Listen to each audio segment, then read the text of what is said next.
The Nobel laureate prime minister's lies and deceit are plunging Ethiopia into a dark morass. Nobel Peace Prize equals license for genocide.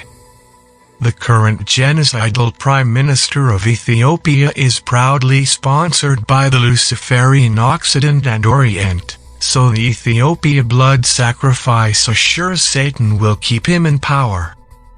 Since the crypto-Muslim and Oromo ethno-nationalist Abiy Ahmed Ali came in 2018 to power, Muslim extremism is gaining a foothold in Ethiopia. Paradoxically, Ethiopia morphed into a state of siege less than 1 week after its Prime Minister Abiy Ahmed won the Nobel Peace Prize.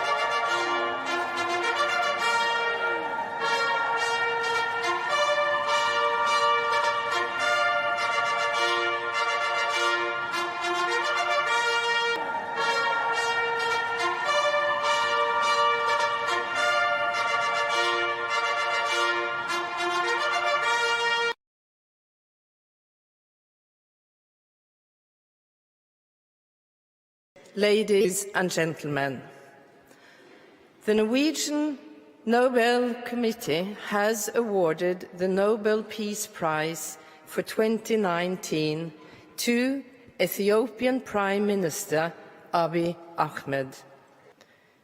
Dr. Abiy Ahmed, we are aware that during the course of your life you have walked several different paths. You were born into a traditional family of simple means, to a mother who was an Amara Orthodox Christian and to a father who was an Oromo Muslim.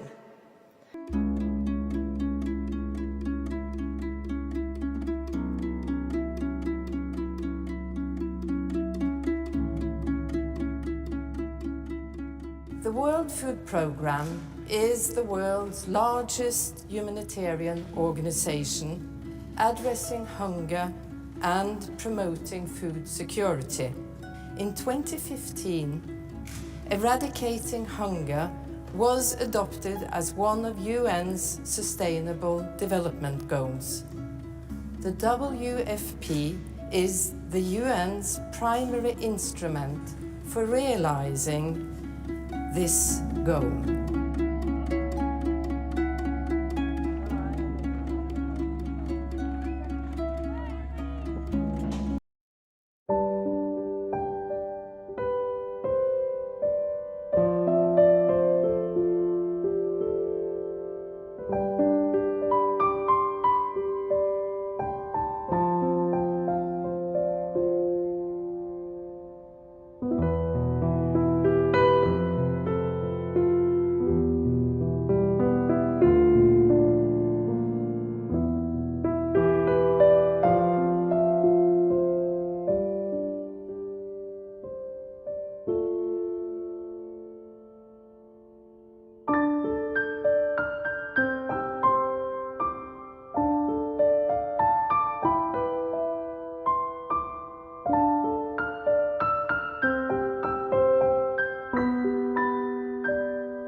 This Somali child is just 16 months old.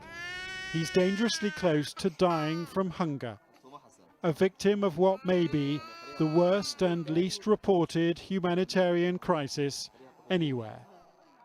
The food supposed to keep him alive flows from this vast warehouse in neighbouring Kenya.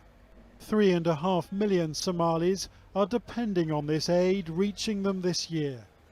The food is administered by the UN's World Food Programme and costs donor governments around $1 billion.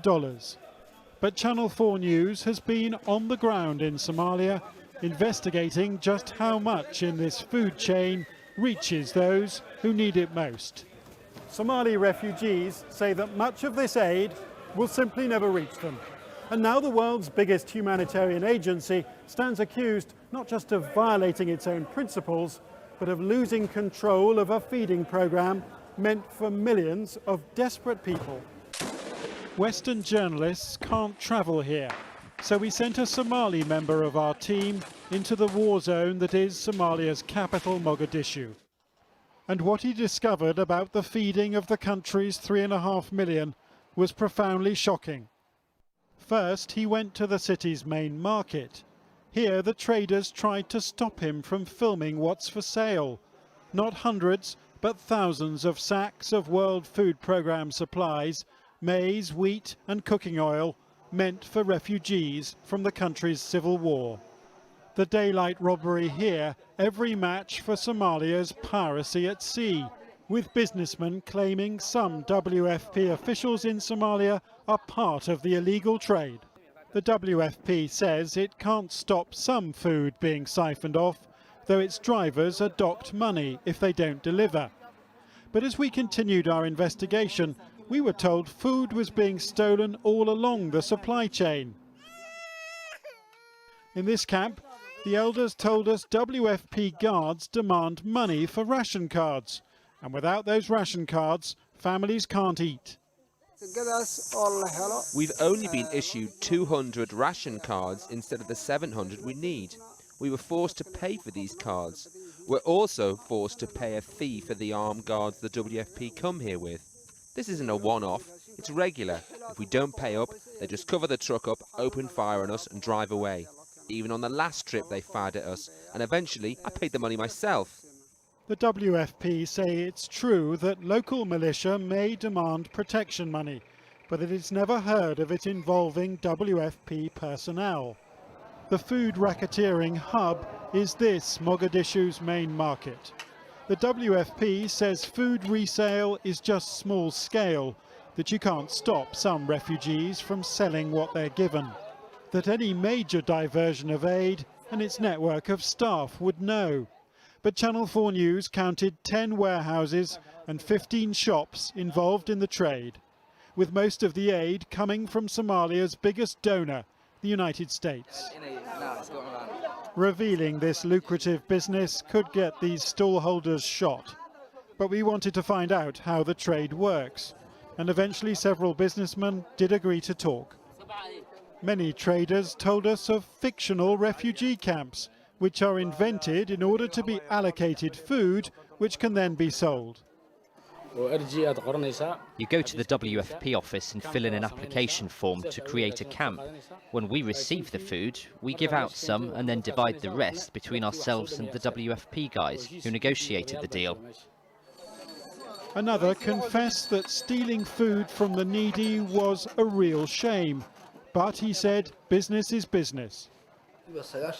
We buy aid from WFP staff directly or from people they employ. The goods are freely available and you can buy as much as you like. But we usually buy no more than 500 to 1,000 sacks at a time. Just a ton or half a ton a day can be shifted more discreetly. Businessmen have told us that your staff are selling the food, that it's even being sold from the warehouse. We have had cases in the past that happened. We have investigated them. That staff is long gone, and they will happen. But it is not a prevailing.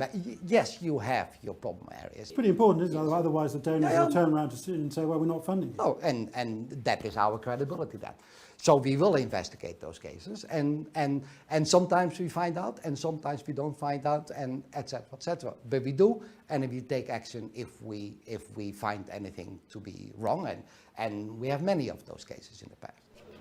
The WFP says it's committed to transparency, that it's increased its staff and independent monitoring, that it takes allegations extremely seriously, and that it's not even heard of fictional camps before. And though the UN has admitted to us that thousands of sacks have gone missing in the last few months, the WFP insists its operation is under control. So you can say with your head held high that the aid is going to the right place. Absolutely. These donors needn't worry. Absolutely. Relative to the environment and with all the difficulty, we're doing a very good job. And the donors know it. But what we've revealed tells these donors a different story. Abdullahi Noor, just 16 months old, and fighting for his life because of a lack of food and water. In a humanitarian emergency so rarely filmed that its horrors are almost completely hidden from the outside world.